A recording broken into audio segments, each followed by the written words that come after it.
반갑습니다. 이상원 교수입니다. 오늘의 주제는 해외 아웃리치가 꼭 필요한가요? 입니다. 이 주제는 청소년 미래 세대의 고민 1, 육부, 전도, 해외 선교 5개 주제 중에서 5번째 주제입니다. 이런 질문이 제시되었습니다. 여름이 되면 교회마다 아웃리치를 많이 계획하는데요. 특히 요즘엔 해외로 가는 경우가 많은 것 같아요.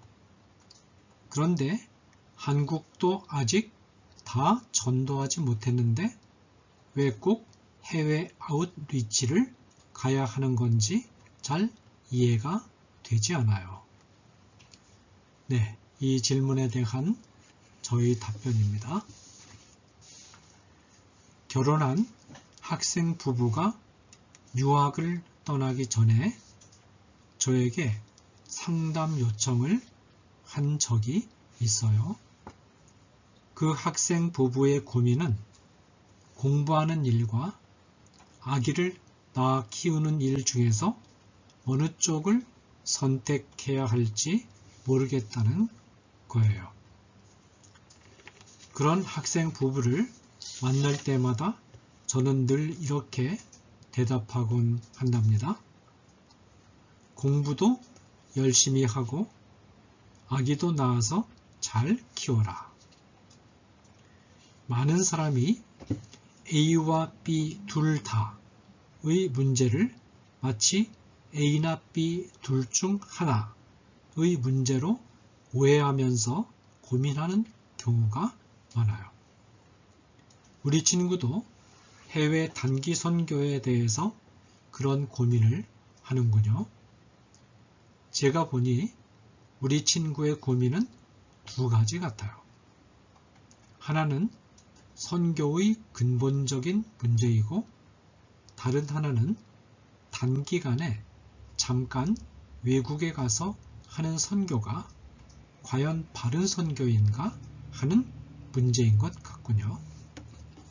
먼저 우리 친구의 고민은 국내에도 전도할 곳이 많은데 왜 굳이 외국으로 나가서 복음을 전하느냐 하는 것이죠. 그러나 이런 생각은 잘못된 생각이에요.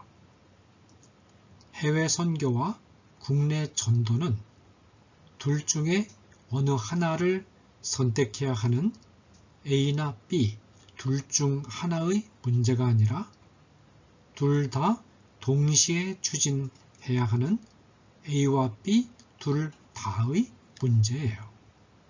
왜 그럴까요?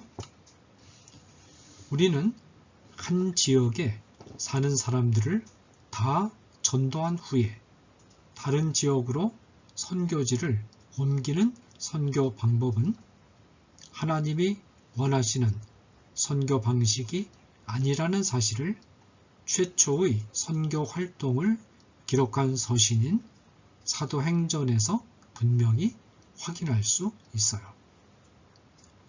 하나님은 사도행전 1장 8절에서 오직 성령이 너희에게 임하시면 너희가 권능을 받고 예루살렘과 온 유대와 사마리아와 땅끝까지 이르러 내 증인이 되리라 하시니라 라고 말씀하셨어요. 예수님은 제자들에게 유대인들만이 모여서 살아가는 유대 땅뿐만 아니라 혼혈족들이 사는 사마리아와 이방인들이 사는 먼 지역에까지 나아가서 복음을 전할 것을 명령하셨어요. 여기서 하나님은 유대 지역에서 모두 전도한 후에 이방인 지역으로 나아가라고 명령하지 않았다는 사실에 주목할 필요가 있어요. 성령 충만함을 받은 120명의 제자들이 예루살렘에서 열심히 전도한 결과 예루살렘 교회가 세워졌어요. 그런데 예루살렘 교회 성도들이 도통 예루살렘을 벗어나서 사마리아 지방으로 가려고 하지 않자 하나님은 강제로 예루살렘 교회 성도들을 흩어서 사마리아로 보내기로 작정하셨죠. 결국 하나님은 예루살렘 교회에 큰 박해를 일으키셔서 성도들이 예루살렘을 떠나게 만드셨어요. 예루살렘에서 떠밀려 나온 성도들은 어쩔 수 없이 사마리아 땅으로 나아가서 복음을 전했어요. 하나님의 뜻은 예루살렘에 믿지 않는 사람이 아직 많이 남아있음에도 불구하고 사마리아로 가서 복음을 전하는 것이었어요. 그런데 이 일이 있고 난 후에도 예루살렘 교회 성도들은 예루살렘을 벗어나려고 하지 않았어요. 그러자 하나님은 가기 싫다고 우기는 베드로를 강제로 설득하여 로마군 장교인 고넬료의 집으로 가서 전도하게 하셨어요. 사도 바울 역시 동족인 유대인들을 대상으로 먼저 전도를 시작했지만 결국엔 이방인 전도에 헌신했어요. 하나님은 사도 바울이 한 지역을 다 전도할 때까지 기다리실 것이 아니라 미처 전도가 채 되지 않았는데도 새로운 지역으로 보내셨어요. 이처럼 선교는 한 지역을 다 복음화 시켰든 덜 시켰든 상관없이 하나님이 가라고 하시면 어디든지 가야 하는 거예요. 성경은 이 세상 모든 사람이 하나님을 다 믿게 될 것이라고 말하지 않아요. 오히려 마지막 날이 가까울수록 하나님을 믿는 자들의 숫자는 훨씬 더 줄어든다고 기록하고 있죠. 어거스틴이라는 신학자는 마지막 날까지 이 세상에는 믿는 자들로 구성된 하나님의 도성과 믿지 않는 자들로 구성된 세상의 도성이 공존한다고 하고 있어요. 따라서 한 곳에 있는 사람들을 100% 다 전도하고 난 후에 더 넓은 지역에 가서 선교하려고 생각하면 우리는 영원히 선교할 수 없을 거예요. 우리는 국내 전도도 열심히 해야 하고 국내 전도 못지않게 해외 선교도 열심히 해야 하죠. 기도하는 가운데 하나님의 뜻이 어디에 있는가를 살펴서 무엇이든지 열심히 해야 합니다. 그런데 우리 친구는 해외 단기 선교에 대해 조금 불편한 마음을 가지고 있는 것 같아요. 저 역시 그런 점을 걱정하고 있어요. 해외 단기 선교를 시작한 이유는 해외 선교지에 훈련된 인력이 절대적으로 부족하기 때문이에요. 선교지에서는 여름 성경 학교를 비롯한 특별 수련회 등을 인도하고 싶어도 인력이 없어서 고생하는 경우가 대부분이니까요. 따라서 선교지에서는 단기간이라도 인력을 파송해 주기를 바라요.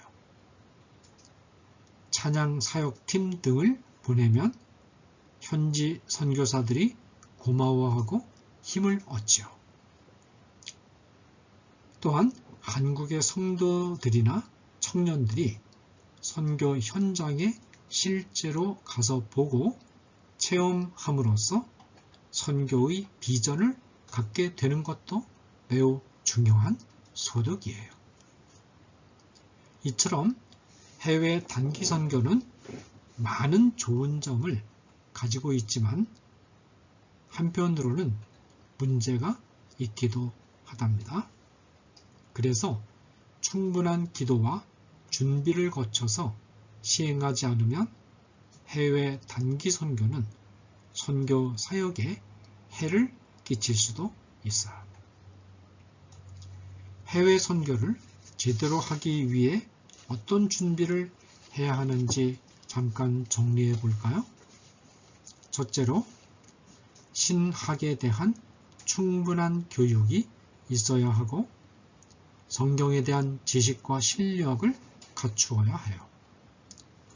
바른 신학 훈련이 제대로 되어 있지 않으면 이단적인 사상을 가르칠 수 있어요.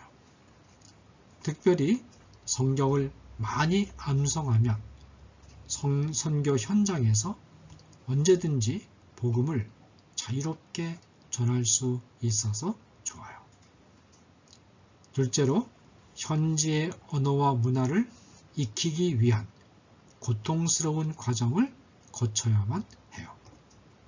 이 일은 적어도 몇 년 이상이 걸리는 힘든 작업이에요. 셋째로, 현지 적응을 위한 신체적 훈련이 있어야 해요. 아무리 선교하고 싶어도 몸이 따라주지 않으면 할 수가 없답니다.